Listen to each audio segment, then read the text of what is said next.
जय श्री कृष्णा। अध्याय नंबर 2 का गीता का सार नंबर 29।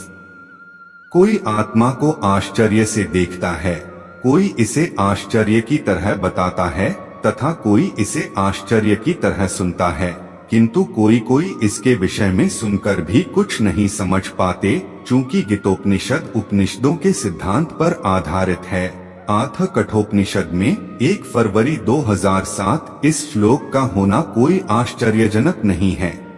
विशाल पशु, विशाल वटवृक्ष तथा 1 इंच स्थान में लाखों करोड़ों की संख्या में उपस्थित सूक्ष्म कीटाणुओं के भीतर अणुआत्मा की उपस्थिति निश्चित रूप से आश्चर्यजनक है। अल्पज्ञ तथा दुराचारी व्यक्ति अणुआत्मा के स्फुलिंग के चमत्कारों को नहीं समझ पाता, भले ही उसे बड़े से बड़ा ज्ञानी, जिसने विश्व के प्रथम प्राणी ब्रह्मा को भी शिक्षा दी हो, क्यों न समझाए। वस्तुओं के स्थूल भौतिक बोध के कारण इस युग के अधिकांश व्यक्ति इसकी कल्पना नहीं कर सकते कि इतना सूक्ष्म कण किस प्रकार इतना विराट तथा लघु बन सकता है। आथ लोग आत्मा को उसकी संरचना या उसके विवरण के आधार पर ही आश्चर्य से देखते हैं। इंद्रिय तृप्ति की बातों में फंसकर लोग भौतिक शक्ति से इस तरह मोहित होते हैं कि उनके पास आत्मज्ञान को समझने का अवसर ही नहीं रहता। यद्यपि यह तथ्य यह है कि आत्मज्ञान के बिना सारे कार्यों का दुष्परिणाम जीवन संघर्ष में पराजय के रूप में होता है, संभवतः उन्हें इसका कोई अनुमान नहीं होता कि मनुष्य को आत्मा के विषय में चिंतन करना चाहिए और दुखों का हल खोज निकालना चाहिए।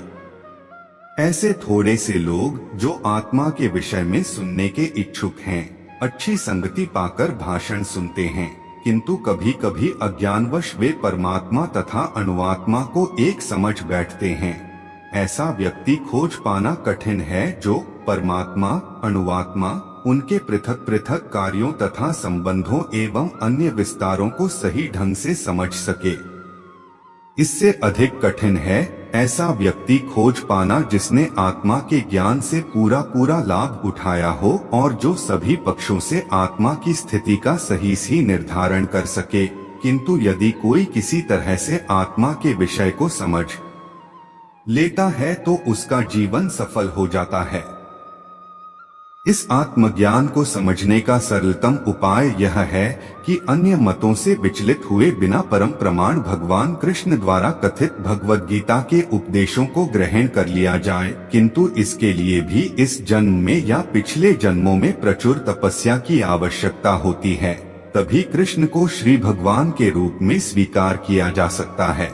पर कृष्ण को इस रूप में जानना शुद्ध भक्तों की अहेतुकी कृपा से ही होता है, अन्य किसी उपाय से नहीं। अगले भाग में हम सुनेंगे अध्याय 2 का गीता का सार नंबर 30। जय श्री कृष्णा। राधे राधे।